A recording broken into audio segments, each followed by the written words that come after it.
Today on the Servant Leadership Podcast, we're joined by David Ratcliff, a business leader turned global influencer with a passion for the next generation and servant leadership. With a background in publishing and business development, David has led multiple companies and now channels that experience into global initiatives, mentoring leaders and helping build sustainable impact in developing countries. On this episode, you'll hear stories of adventure, mission, and moments of divine calling, all from a man whose life continues to inspire those around him to live with purpose and serve with joy. Whether you're mentoring others or just want to lead with deeper conviction, this conversation will encourage you to press on, finish well, and keep your eyes fixed on what really matters. David, thank you for joining us on the Servant Leadership Podcast. Chris, I'm honored to be here, my friend. I really appreciate the opportunity. I very much so. I am so excited because you have such a unique career journey turned into something that we'll get into. Talk about your professional career in the early days. I left school when I was 14 years old, did a fitting and turning apprenticeship, went to night school, studied for my mechanical engineering qualification, won the best apprentice of the year. I think they were probably hard up for apprentices in that year. Then won a scholarship to go overseas. This is in 1966, and worked for David Brown, and probably viewers know they made, at that point in time, they owned the Aston Martin sports car company, and I worked as a cadet engineer over there for 2 years. Most important thing that happened over there was I met my darling wife. We've been married for 55 years. In 1968, I was working in engineering, but on the floor below me, there was the computer department. And in fact, it wasn't, I had no say in it, but and I believe it was a God thing. I got 3 months involved with in the computer department, and I remember all the subroutines. We had to write in I think 64K programs and all these subroutines, and I always knew my my subroutines because I called them Cobber and Digger and all Australian names, so koala and kangaroo, so they knew my my call sign. I always wanted to be the best engineer as a young snotty-nosed 23-year-old who felt, well, I'm going to conquer the world. And I realised when I was over there working with 40 top engineers that it's not going to be as easy as I thought it was to be the best engineer. But when I saw computers, then, because those were the days, no computers over here, then I saw I can show orders of magnitude improvement. So then I came back and introduced computers into the company, and that was the start of an amazing journey, really. In your journey from there, you started your own businesses from there with that knowledge. Well, I suppose one of the things that was interesting to me, and I love the name of your podcast, Servant Leadership. It's all to do with people. You know, people used to think, oh, well, computers are difficult. No, they're not. You can draw a box around computers and get specialists in to fix your problems. But with people, it goes all over the place. So the biggest challenge has always been the people. I wrote a program over here which was pretty simple program, but it basically gave the gear technologists, there were only 2 of them in Australia, very specialised, and I introduced computers into that. He was incredibly threatened by his job and he didn't want to have anything to do with it. And so I took it as a challenge to really show him that I wasn't worried about my job. I taught him how to program in Fortran, the engineering language of the day. And so it started a really wonderful journey of handling people and that sort of thing. And I knew every Monday morning, because computers were so new, somebody would come in. I worked in the same office as he did, and every Monday morning somebody would come in and bang the newspaper on the desk. Mrs. Jones has received a gas bill for $0 or something, and they expect me to explain it. I would patiently say, well, it's not the computer, it's the people, etc., etc. I knew I'd won Laurie over when Monday morning came. In comes somebody with their newspaper, banged it on the desk, and I was about to answer, and Laurie answered for me, defending the computer. So I felt that was the day that I'd won the situation. So then they asked me to go to Sydney to head up their computer department, and we'd just been married. We prayed about it and decided no, we'd stay in Melbourne, and so I then started my own software computer company and ran that for 39 years, and that was it was really good. We had about probably 12 people in the company. I didn't want. Everybody told me I've got to grow, and I thought, well, why do I want to grow and get more problems? I was called into companies where the managing director I knew very well, and I was called in to fix a problem, and I thought, well, that's not his normal thing, and it was the fact that he'd grown, so I was careful about that. In the middle of that, we were doing work for a company, an academic book and multimedia company, and when we finished up, there was 90 people in that company, and we finished up buying the company. So that was an interesting journey. So. It's been a good business life. It's a fascinating journey because for decades you started and led multiple businesses and multiple industries, and your clients were across lots of industries. Yes. As you were leading in the business world, how did you see servant leadership play out, if at all? You didn't see a lot of servant leadership, but I think the key to it was actual servant leadership. I go right back to my early days of integrity and serving, and I mean I think I'll give you an example. My first client was a book company in Melbourne, and he had no idea about computers. I put in a quote for $27,000. He got a quote from one of the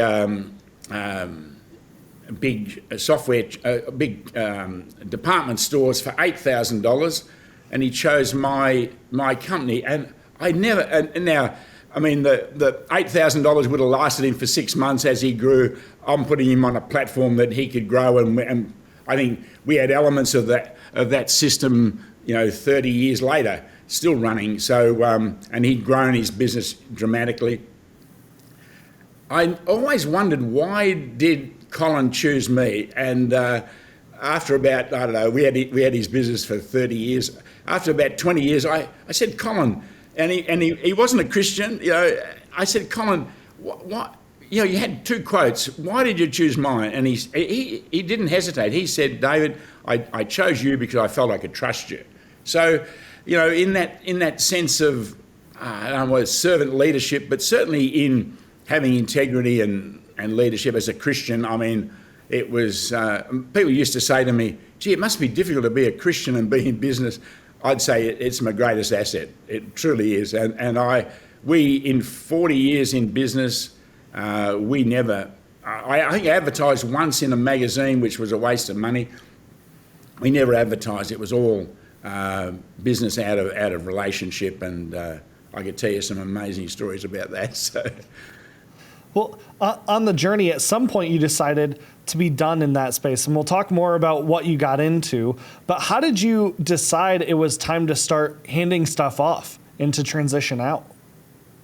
Well, I don't think, Chris, I ever transitioned out. I suppose early in my 20s, I was a youth leader with more hair than I've got now, and I always wanted to become a minister, and I passionately wanted. I mean, I love God, and I thought, well, in fact, I think if you lined up a dozen people today and said, as a Christian, what's the best thing you can do in your life? Well, I think 9 out of 10 would say become a minister, and I expected to do that. My best friend John Lewis, he became a minister, and that's how I thought. So in my early 30s, I have a successful computer business, and God had blessed that business. But I wasn't happy. I was frustrated. I said to God, well, what are these computer programs doing for eternity? And I said to God, I don't want to waste the best years of my life on something that has no eternal value. And I got no answer. And so I knew enough, I'd been taught enough by the great people around me that when you ask God something and you get no answer, you keep doing what you're doing. I thank God probably every second day that I didn't, in my frustration, become a minister. And if I had have, this is the crazy thing, Chris, my pastor friends would have welcomed me and said, David, what took you so long? You should have done this in the first place. And that. So I went through my life as a businessman. Well, what can I do for God? And again, if you lined up a dozen business people today and asked them what's expected of you, I think 9 out of 10 would say give money. Now, we did that, and we did some wonderful things in all of that. But I just knew there was more. And in fact, I became the administrator of our church a day a week, and trying to do 5 days of work in one, plus my 2 businesses by then I was involved with. So life was unbelievably hectic. And but I love that, trying to do what I felt a Christian could do. And then our church is 100 years old this year. It's an iconic church. I've been in our church now for 70 years this year. And so it's always been an iconic mission church. And I love mission. We love giving to mission and all that. And then one day in the middle of the night, God woke me up and said, I'm calling you to be the mission pastor. Now, that freaked me totally out. As administrator, I felt I had something to offer the church because I could bring IT into the church. We had good city accountants and all this sort of stuff. But as mission pastor, I love mission, but we always had an ex-missionary as our mission person.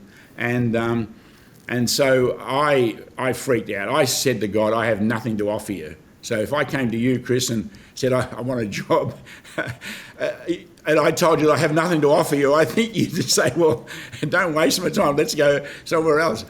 But I realised later when God said, okay, well, let me show you what I can do with somebody that has nothing to offer, so he's going to get none of the glory of it, but he's willing to have a go.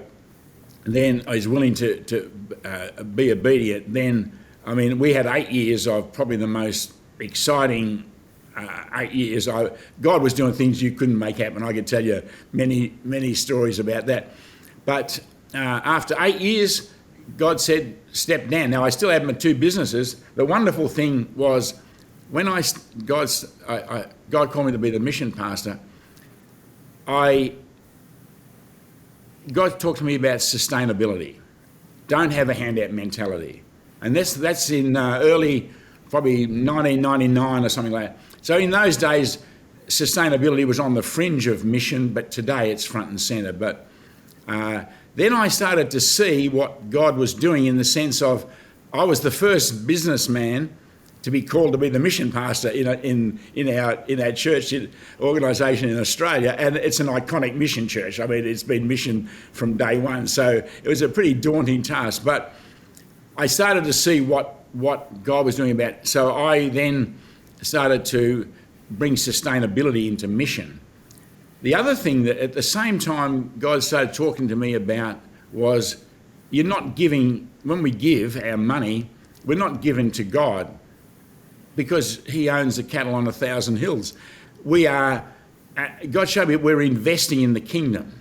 My goodness, that changed my whole investment or idea of mission and money and that sort of thing.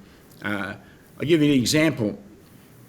I was sitting at my desk on my day a week as mission pastor, and I got an email from our missionary in Kazakhstan, and he ran the only drug rehabilitation in Kazakhstan. I mean, amazing. And it was, I mean, one day we were there, a businessman drives up in his Mercedes with a son. Can you take my son? He's hopelessly addicted to drugs. And so it was a wonderful work. And I got a letter from him saying, David, I just started as mission pastor. David, I need $120,000 to buy these 3 Russian buildings because they made a law that you can only worship in buildings that you own. And I was so far out of my boat at the time I couldn't even see the shore. And then to get an email like this, our mission budget's totally committed, and here I am being asked for $120,000. And so our budget's committed. I wrote to a couple of friends of mine. In my heart of hearts, I knew this is not going to fly. And then I just felt this voice say, as I was driving home, what are you doing? And I knew straight away God was talking to me about this situation of the money. And I said to God, well, I've written these emails because, our budget's committed. He said, and these are the words that I really felt, not in an audible way, but really into my heart was this. He said, I didn't send you this opportunity to give to other people. He said, I'm giving your family an opportunity to invest in the kingdom. And that's the first time I'd ever heard, I think, and I'm sure it's out there in some book somewhere, but I'd never heard that term before. Probably about 2 nights later, I was going out to my son-in-law's and daughter's place. Simon, he was a property developer. He is a property developer. And at the time, he was developing in the local area. As I was driving out, I saw a block of land with an old house on it and a for sale sign. And next door, a spare block of land. And I thought, wow, that's a good opportunity for Simon. I didn't realise that God was setting me up. I go out there, I said, Simon, I saw a great opportunity for you today. And honestly, Chris, you know what he said to me? He said, Dad, has it got a for sale sign on it? I said, yeah, of course it has. How do you know? He said, it's no good. I said, what do you mean it's no good? He said, Dad, we buy our investment properties before they ever hit the street. He said, if it hits the street, there's something wrong with it. They're asking too much money, there's a caveat on it, there's something wrong with it. And when he said that, this voice in my heart said, yes. That's how the world treat investment opportunities. God said to me, I'm giving you eternal investment opportunities. I asked my investment advisor, what's the best investment? He said long term. Well, God's saying to me, I can give you eternal investment that lasts forever. So I went around the world in mission looking for good investment opportunities. And the beautiful thing was and let me make sure, I'm not a super spirit. I'm a pretty practical person, but God does impress things on my heart. And I just really felt God say to me, there are single mums in this church that are giving $20 a month for mission. Your job is to go and find good investments for that money. Now, there were also people in our church giving hundreds of thousands of dollars, but God was saying to me, it's the single mum. And it really impacted me. And so I did. I went around the world looking for opportunities to invest in the kingdom. I'll never forget one time we were in Kenya, and I met 2 guys that had just escaped from Eritrea. One of them with 2 minutes to spare. And they got into Kenya, and they said, we've got to help our Christian friends in Eritrea. So what they did was they started probably in those days it wouldn't even be online. It was an online system beaming back into Eritrea, Bible studies and all this sort of stuff. I think they did it by email, I think. What they were doing, they didn't have any money. They just escaped with nothing. What they were doing, they went to a internet cafe type thing, how they organise it. They got the computer, they got the demonstration software from Microsoft. They scrubbed the disk, loaded the demonstration software up, which ran for 30 days. For 30 days, they beamed into Eritrea, and they were getting, I think probably 80 and 90 emails probably almost a day, or a really good input into Eritrea. And at the end of 30 days, the software would run. They'd scrub the disk and reload the software. And as a computer person, when I heard this, in fact, it's as real today as it was then. I said to them, look, I'm one of a 3-member executive in the mission team, so I can't make a decision on my own. But let me say, I want first option on this. Please don't invest it till I can get back and talk. And of course, they agreed, and we invested in that. So I just love the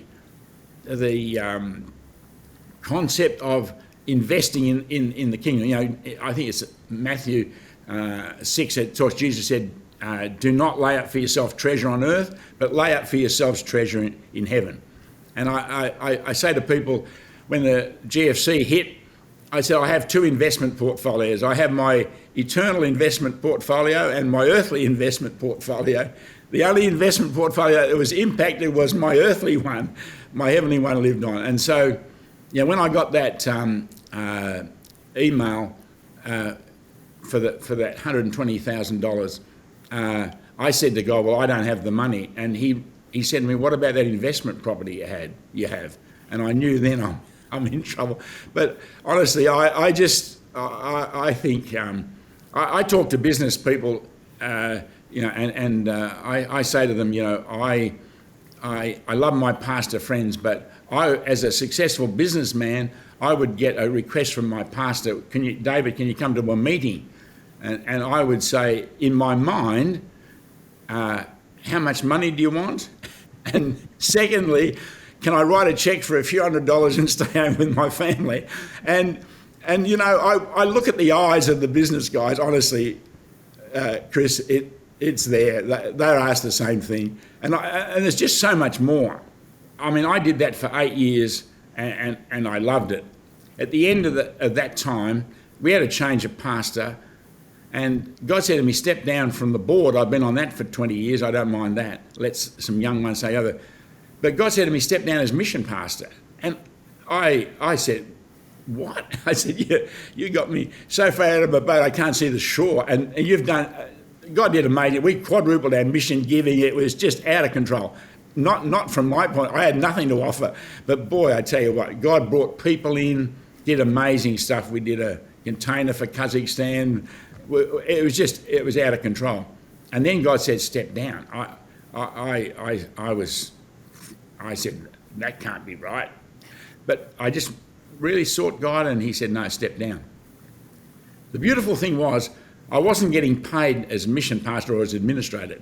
I used that as part of my giving to the Lord, investing in the Lord. And so I could step down. I'm 57 years old. And I could step down, because I'm not getting paid. So I made that decision to step down. Now, I really struggled with that because that was a real lifeblood to me. In fact, let me also say, I want to be a pastor when I'm 30. God said you can be a pastor, but not until you're 50. So 20 years, I am now an ordained minister. So I just think, that timing of the Lord and all of those things, and having that servant heart, I guess, to say, hey, Lord, I'm not a CEO. I think that beautiful scripture, Jesus said, the fields are white to harvest, but the labourers are few. Not the CEOs are few. And this is the thing. Pray that the Lord of the harvest will thrust forth labourers into his harvest field. He's the Lord of the harvest. He's the CEO. I'm a labourer. And I think that servant heart, I think, is the key, to what God taught me in mission and in life in that sort of thing. So after I stood down, I had this hole in my heart for mission. Now I was busy as ever. I have still 2 businesses to run, but I've got a hole in my heart for mission. And a friend of mine from Perth, who I thank regularly, was in India with a friend there, now a very dear friend of mine, who I didn't know, and he said, this Indian friend, a mission organisation, said, I'm having a Youth on Fire conference for 800 young people. I've got breakout sessions, but I've got nobody to speak on my Christian entrepreneurs. And Neville said, I know just the man for you, David Ratcliff. So I get this phone call from India after I'd stood down, and will you come and speak to the Christian entrepreneurs?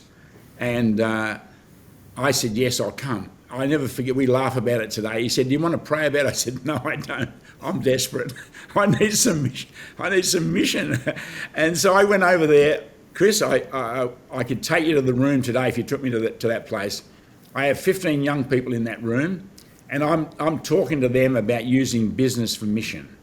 Now, I'm in my zone. That's who I am. I'm a Christian entrepreneur, and I'm going for it. And again, I say to you, I'm not a super spiro, but honestly, in the middle of that,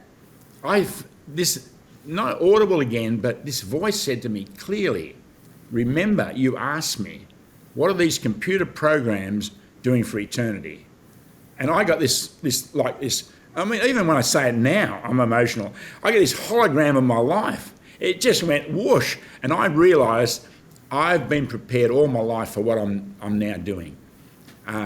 Every failure, every success, everything that I've been taught about servant leadership, all of that, I've been prepared for what I'm doing now. And for the last 13 years, we've been working in India and Nepal with this wonderful partner. And it's not our mission; it's his. We're helping him. We're serving him in that sense, and basically teaching young people how to start a business and stay home with their families. And so, I think that's where I'm at the moment. It's so powerful. You went from just building an empire to now caring about mission and the next generation. When you started, I know multiple people you've worked with, including myself, but talk about the next generation and why that became so important to you and what you have started focusing on now. How long have we got? You got time. I say to me, I mean, my greatest mission field is my family. I think that's the key. I think I see so many people, with a call of God on their lives that really charge off to do it, but the family gets damaged, the kids get damaged, and I think early on I was doing the same. I mean, in my early years, let me go right back. If you said to me, what was my first year of marriage like, I would say fantastic. If you ask my wife, which I'm glad she's not here, she would say it was a pretty tough year because I thought, wow, I'm the head of the family. I'm going for it here, and I wanted my own way, and I had my own way. And my wife was, serving me, and God's taught me over the years that, the way to a successful marriage is servant leadership. Yes, provide leadership, but serve your wife. Find out what God put in her heart. What's God put in her heart, and help her fulfill her dreams. I find that so important, and with our children exactly the same. And I could tell you stories about that. My goodness, I started off. In fact, my early business, I was going for business. If you said to me, "Why are you doing it?" I would say, "I'm doing it for my family." It was an absolute rotten lie. I was doing it because I love business. Sometimes we worked 22 hours a day to put a system in or something, and we loved it. And I think later on then, God spoke to me really and said to me, if you keep going, you're going to do damage to family.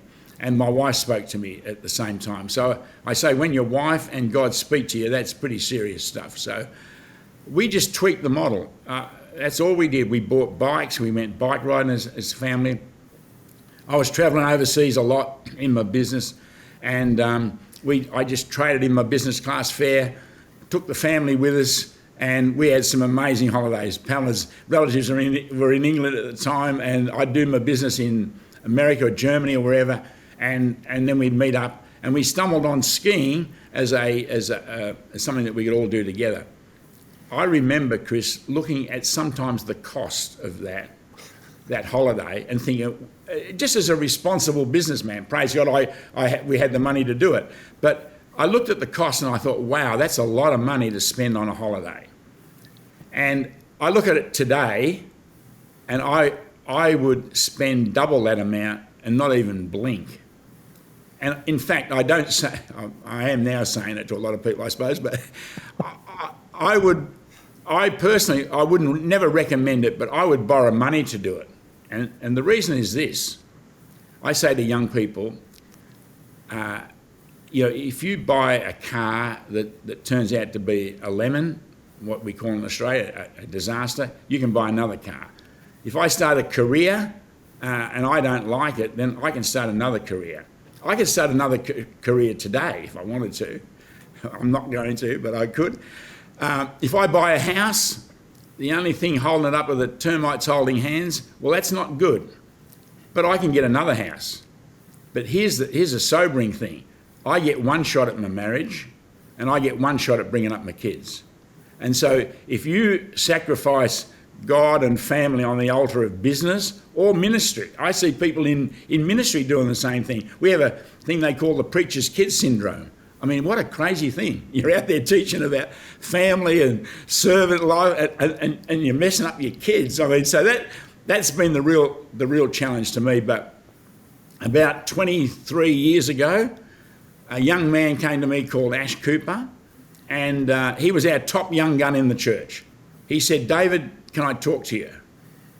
Because just before that, God put in my heart, he said, I'm calling you to help raise up the next generation. And I said to God, that's great, Lord, but why would young people want to talk to this old fella? I'm probably 23 years ago, so I'm 57 or something.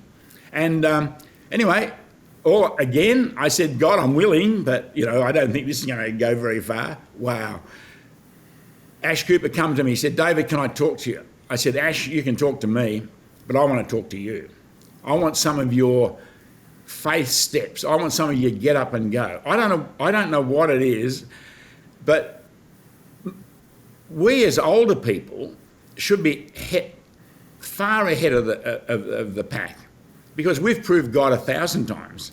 I can tell you 100 stories of God in my business. I prayed for a computer one day, and God fixed the problem. I can tell you 100 stories. But the thing is, as you get older, my observation is that we become more conservative. We take less risks. People, my older friends, are saying, they don't say it out loud, but what they are saying by their body language and all that is, David, when are you going to slow down? When are you going to stop doing these? We just got back from India and Nepal. When are you going to stop it? I'm going to stop it when I'm flat in a box. So, but the reason is that I've spent the last 23 years with this wonderful group of young people, and I love it. Now, it's not. How do I put it? It's a two-way street. A lot of older people are saying, well, the youngies are doing it wrong. They dressing crazy and all that. I'll tell them what to do, what they're doing wrong. No. I say, no, don't do that. Get from them the energy and the faith steps that we need, and then we add I don't even call it wisdom. I call it experience, right? I mean, now, and God gives me wonderful opportunities. When I see a young people in their 20s starting a business, I want to have coffee with them because I know what it was like. And I say to them, don't sacrifice family on the altar of business or ministry. And we've had some great conversations.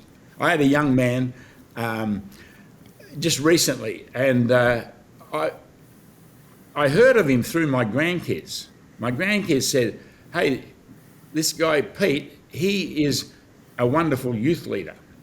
And so I thought to myself, I knew he was into business as well. I thought, gee, I'd love to have coffee with him. The next thing I see on Facebook, he's going around the world with his wife, backpacking around the world. I think, gee, I'd love to have coffee with you.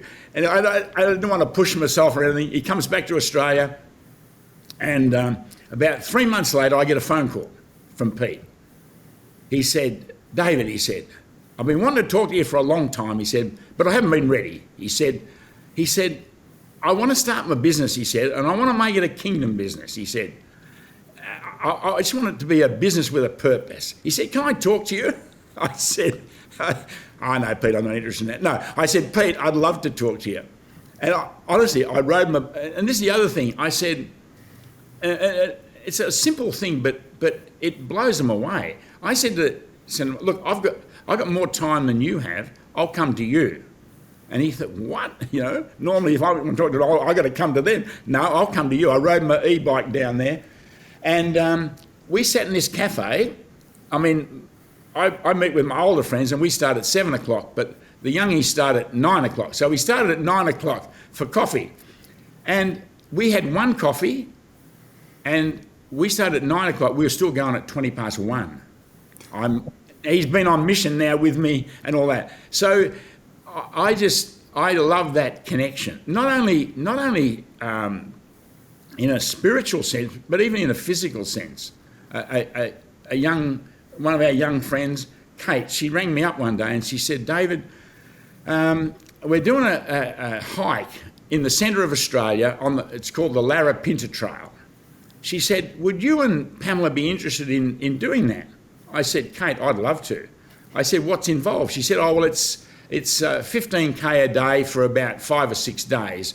And I said, oh, I'd love to do that. But I said, I'm not so sure about Pamela. This is probably about 15 years ago. Anyway, so I said to Pamela, Dale, would you like to do that? And she said, I'd love to. So we trained for it. Our daughter lives in Ringwood. We live in Baldwin, and the church is another 8.5K away. As we trained, my daughter said, well, I'll come down to your place and then we'll hike do the last 8.5K. The first time I ever did it, I nearly killed me. But we did that. Even if we didn't do the hike, it would have been fantastic. We had time with our daughter that I can't have today. She's got 2 young boys, so I can't do it. So it was a wonderful. We did this hike. Absolutely fantastic. Now, it changed my whole perspective. My perspective of tourism was get in your car, you drive to a waterfall, you walk 200 metres, you see the waterfall, take some photos and go back and have a 3-course lunch. Now, we go hiking. I've done nearly 10,000 Ks on my e-bike. So even that, in a physical sense, changed my whole dynamic. Now, I just imagine I get with my beautiful, and I love them to bits, but I get with my older friends and they say, hey, let's go on a hike on the Larapinta Trail. It ain't going to happen. And so it's, from a spiritual point of view, from a physical point of view, the next generation. My 2 passions in life after family are next generation and mission. And so I love it because at 80 years old, everybody's next generation. So my field of the next generation is widening. Well, it really does feel like as you've gotten older, you've only ramped it up, which is so rare. I'm giving it a good shot. Yeah. When you think through the next generation, you think mission, and you think the time you still have to make a difference, how do you choose? Because so many people are calling you asking for money or help or advice or input or to come visit them, even myself included, come visit me in Chicago, right? There's so many people who are pulling at you. How do you discern where to spend your time? I think the key, even now with what we're doing in India and Nepal, and we've been doing that for 13 years, I think that can apply in so many different places. It really, and I feel in my heart that there are other places for it to happen. But I really say to myself, God, I don't want to make it happen myself. I want to be a minister. I'm in my early 30s. If I had made that, I could make that happen. But I didn't. And God, in his timing, at 50 something, said, you can now it's time. And so my way of doing it is I've even had prophetic words that I really just put on the shelf and say, God, in your time. My favourite verse is Exodus 33:15, and it says, Moses said to God, if your presence doesn't go with us, my translation is, let's not get out of bed. Let's not go anywhere without the leading of the Holy Spirit. And that's my yardstick. You know, God went, and I'm in the middle of it now. I'm talking to some beautiful friends who are saying, wow, David, this would be wonderful in the area of mission that we're doing in another country. And I say, and I could make it happen. We've got all the thing to do it. But I say, you know, I want to wait until God opens the door, not me push the door down. And I think that's a real key. I mean, we're so enthusiastic to do stuff. I mean, in the work that we're doing in India and Nepal, I mean, we started out teaching these young people how to use business for mission. I mean, last year, 800,000 young people left Nepal for overseas. Now that decimates community. I mean, one young man said to me, 70% of the men in my village work away from home. Now, we're talking about the poorest of the poor, but you know, that's devastating. And I know that's what God's got us there absolutely for. And it was a beautiful thing because we've been doing that for, and what we're doing is we're teaching them using business principles. We're teaching them we call it plan on a page, but it's a business plan, you know, condensed down. We're doing the same business principles. And the thing I love about it, the friends that God's put around me are the cream of the crop, our best. You know, I got one dear friend of mine who's been on mission with me twice and invests in it every year. He said to me, I'm helping, he's a business consultant, he said, I'm helping people that have got millions of dollars to make more millions of dollars. What am I doing for eternity? I take him to India and lead the team over there, and honestly, I've got a photo of him sitting on the floor, surrounded by these beautiful young people. He's the best of the best, and he's a lot more trendy than me. He's got hair and a lot younger than me, and they are lapping it up. And he said to me, David, that's where I find fulfillment, and I think that's the beautiful thing. I mean, in this last trip in 2015, this young man in the Himalayas came to the School of Business's mission. We taught principles of business and he went back to his village up in the mountain. It's the worst. We did it just about a week ago. I did it. Our partner Ron said, David, it's the worst road I've ever been on in my life. Now, if your Indian partner says that, then that's a bad road. It was a bad road, let me tell you. But when I got there, here this young man had been to the School of Business's mission. He went back and he was taught to be a servant. You know, we taught servant leadership. I see more servant leadership over in these countries than I ever do in Australia. He went back to his home. Instead of starting his own business, he said, let me help others start their business because they are, you know, very poor in that village. And so he helped somebody start a piggery, goats, bees, beekeeping. So all these, lifting them from subsistence to really good level where they can send their kids to a proper school and all this sort of stuff. He then starts his own moringa and coffee plantation as well. He starts his own moringa tea, which is a power food or something. He's now distributing 250 kgs a month, and he can't keep up with demand. He's now developing new land for that. So he served his community and then went and did his own business. And I said, you know, to him, you know, God's going to bless that when you serve others, and God's going to bless your thing there. So that was a wonderful thing. But a beautiful thing was we did it up until COVID, and the demand for it was good. So 5 years in, one of the guys said to me, David, we should document what we're doing. And I said, that would be a good idea. So the team got together and they documented what we were doing.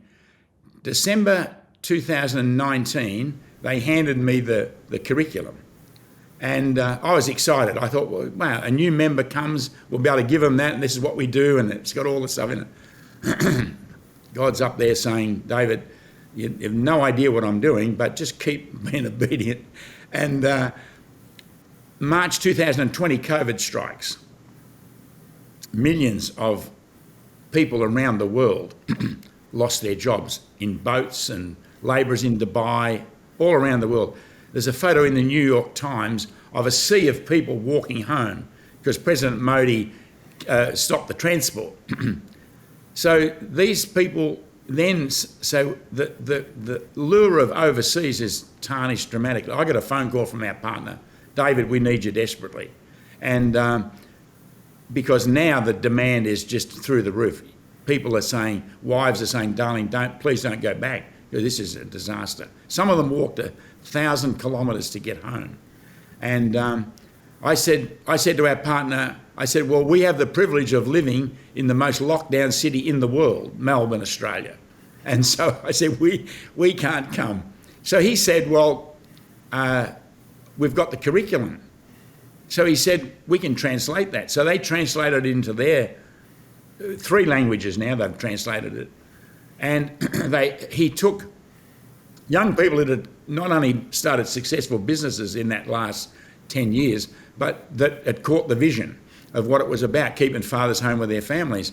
And they are now running it themselves. Now, we used to run it and do it, and that was great, but now they're running it themselves. So wow. I said to Pamela, before we left on a big overseas trip, I said, darling, I've got to go back. When I heard what was happening, I said, They ran 20 mini schools in 20 months. That would take us 20 years to do. Such was the demand. And so now, instead of going over to run the thing, we're now going over to train the trainer, coach, just look at the fruit of what's happening. I just got back 2 days ago. And it's harvest time over there. It's unbelievable. And it's not, when you got this horrible thing of we're the white man, we've got all the answers, we've got the money, we've got the ideas, and they see themselves down here. And the beautiful thing is now it's a peer-to-peer relationship. They say, well, it's all right for you as a white man to say you can do this. We could never attain to that. And we try to break that down by sharing failure and all this, but it's such a hard thing to do. Now, I thought it was peer-to-peer. And I was saying to our partner in India, I said, isn't it wonderful that now it's a peer-to-peer thing? He smiled and said to me, well, let me tell you something. He said, one of the key leaders, I just met him a couple of days ago, he is from a lower caste than the average caste. Because, I mean, even in Christian circles, this rotten caste system is there. He said he's from a lower caste. He's teaching higher caste. So if a lower caste says, you can do it, of course I can do it. It is, honestly, on every front, Chris, it is just, it's a wonderful thing to see that. It's serving the people. We're serving the people, but now they are serving their own and seeing wonderful results. Yeah. It's amazing to just think through the journey of starting and running your own businesses, to going on mission, to walking with the next generation, and now seeing them really step up and rise up and really take things further than you could have ever done it. Yeah. Now it's so cool to see this progress.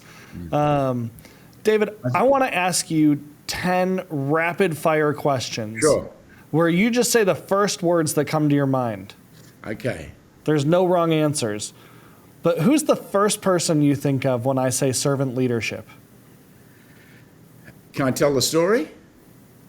Is it? Sure. I know who it is. It's take it. Pastor Patrick in Uganda. I went over there. He had 13 churches under his covering, if you like. We got involved as a church. This is in my mission days now. And we went 1 year and we took 50 of his leaders. I really felt God say to me, get 50 of his leaders and have a minister to them, not about the projects, but about their marriage, family, their relationship with God and that sort of stuff. A personal thing. And so we went there. We got 50 of his leaders. We took him to a hotel. His right-hand man thanked us for taking us to a carpeted place. Can you believe it? They'd never been to a carpeted. I had my team with me, and they were complaining about the water was cold and all this sort of stuff. I'm not a good team leader. I wear a sandwich board on the front. It says I don't know, and on the back it says I don't care, because they are all first world problems. Anyway, thank you for taking us to a carpeted place. After they heard that, the team heard that, I never had any more complaints. But anyway, we did our first session. It was morning tea time. And so his leaders were all up, standing around the bar, getting their coffee and biscuits and whatever. Pastor Patrick is sitting on his own. And I said to myself, why is he sitting on his own? I'm a curious person. Why is he sitting on his own? He had no cup of tea with him or anything. So I went over to him. I said, Pastor Patrick, can I help you? He said, no, I'm waiting. So my curiosity went to another level. I thought, what's he waiting for? And so I asked him, I said, Pastor Patrick, what are you waiting for? He said, I'm waiting for my brethren to be served first. I thought, oh my goodness, here it is. So if there's not enough food, I'm prepared to go without. Wow. I mean, how related to Jesus that is. So I look at it, I've organised a couple of national conferences here for our church movement. And I mean, I get instructions, well, and I agree with it. We've got to look after our leaders. I'm all for that and respect them and all that. But honestly, our top boys, our top guys, they do not sit and wait for all the other delegates to be served first. And but there was a great example of servant leadership. Yeah, that's great. All right, 5 words that most describe you. I love my wife more than I've ever loved her before. I think that's, yeah. That sums it all up. I love that. Yeah. Favorite author or book? Gee, you're hitting the notes here. I love this. This is great, Chris. I really love this. Yes. So my mission partner in India said, "Why don't we write a book, putting out to how a businessman in the West can grow up, as a Christian, and then how we met." And I mean, it was an amazing and what God's doing. So we have written a book, Chris. It's on file. I'm intimidated, I suppose. I've written it as a story. He's written it as more an academic thing, which is counterculture. And I'm just concerned about it. But on this last trip we just got there now, a dear friend of mine who I've been doing mission with forever said to me, David, you've got to do something about the book. So I take that as an actual, a sign, really, again, another confirmation that we've got to do something about it. So he's now taken it to a copywriter, so it's on its way. But we've got to write a couple of extra chapters, because this is pre-COVID. We had it. And so now I've got to, because now up until then we thought it was good. Now what God's done is just taken it to another level. Yeah. Wow, that's a cool story. Favorite movie? I don't watch a lot of movies, to be honest with you. Really? Okay. Favorite food? Favorite food? My wife does being from Yorkshire, she does roast beef, Yorkshire pudding, onions and gravy. And I tell you, it is her signature dish, and I love it. All right, favorite thing to do in your free time? Haven't got a lot. I think we don't do enough of it, but I mean, we're retired, but to have a date day with my wife, really, because, even though we live together and that, we're both doing stuff and all that sort of stuff, just to take time to spend with it. And now we've got 10 grandkids. I mean, that takes up time to it. And again, this urgency in my heart that I hammer the young people about is in my heart, because now my grandkids are growing up. In fact, we've got grandkids from 4 to 19 or 20, and my daughter Belinda's got twin boys, 18 years old. And I was complaining the other day. I said, Belinda, I don't see enough of the boys. And she said, Dad, we don't see much of them either. so that window of opportunity goes before you can blink an eye. Chris, you got the young ones. I mean, I say to I rang up my Simon one day and I said, Simon, the greatest investment you'll ever make is in your kids and your wife. And I mean, we spend so much of our time on our business. I mean, this is the craziness of it. We think, I mean, I was, chairman of this company, owner of my thing, and doing this stuff, and you feel you're important. But when I'm gone, the ripple in the pond is gone almost within seconds. But if I have messed up my family and ignored them for all that time, can I tell you a story? Sure. We were in England, right? We're on one of these, I did my business trip. We caught up as family. We're in London. We were in a lovely guest house there. We were downstairs in the basement having our English breakfast. And there's 5 of us. And we were just having fun. We would have said grace. We would have just... Anyway, I noticed a lady sitting across from us. She'd probably be 55. And well-dressed, refined lady. And she just sat there. And when the kids had finished breakfast, Dad, can we go? Okay, we go. And so Pal and I just sitting there. We didn't even speak to her. She started talking. My goodness me. And here's the story. She said, my husband gave everything to his business. He was absolutely committed to me. She said he had no time for me. She said no time for my kids. And she was hear this, he was at home and she's on holidays on her own. Such was the breakdown of the relationship. I mean, I couldn't believe it.